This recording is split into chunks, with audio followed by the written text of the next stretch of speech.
আব্বা কি আরে মা? এন্ডাই বছর কোরবান দিতাম না। মারে, তুই আব্বারে যে প্রশ্ন করছস না, এই প্রশ্নের উত্তর আব্বার কাছে নাই। আন্ডা মধ্যবিত্ত মানুষ, আন্ডারে কি আল্লাহ কোরবান দিবে তৌফিক দিছে নাকি? পৃথিবীর প্রত্যেকটা বাবার স্বপ্ন থাকে, পৃথিবীর প্রত্যেকটা বাবার আইস থাকে, আল্লাহ থাকে।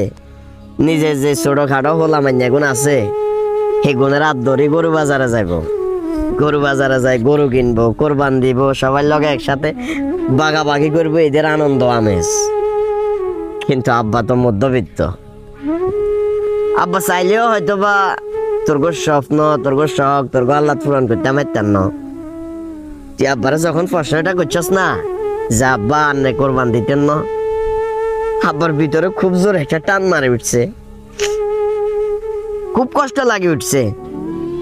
মধ্যবিত্ত ফ্যামিলিতে যেগুলো বসবাস করে, এগুলোর পকেটে আইবের আগে মাথার উপরে অনেকগুলো দায়িত্ব চলি আইয়ে।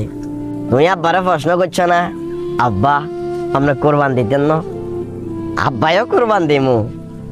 আব্বার শখে যে গরু আছে, শুধুমাত্র টেয়া চিন্তা করে ও গরু বিক্রি করে দিতে হইব।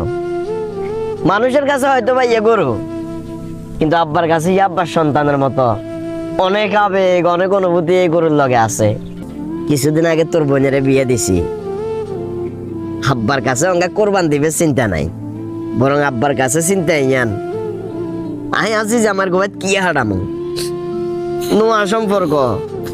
আই যদি কোনো কারণে ভালো একখান জিনিস না দিতে আরে, অন্তত 10,000 আর বেআইনের হাতে না দিতে আরে, আর মানিজ্য তো থাকতো না। মানুষে আরে সিসি করে হাঁটবো। এই সমাজ অনেক খারাপ, এই দেশ, এই পরিস্থিতি অনেক খারাপ। তবে আব্বাই তোরে কথা দিয়ে, আব্বা যদি বাঁচি থাকি ইনশাল্লাহ কোনো না কোনো একদিন আব্বা কোরবান দিমু। আল্লাহ আব্বারও তৌফিক দিব, তোরা মানুষের মতো মানুষ হবি। আব্বার স্বপ্ন এটা। যা বাইরে যাগো যা। বাবা, ও বাবা, এবার আমরা কোরবানি দিব না?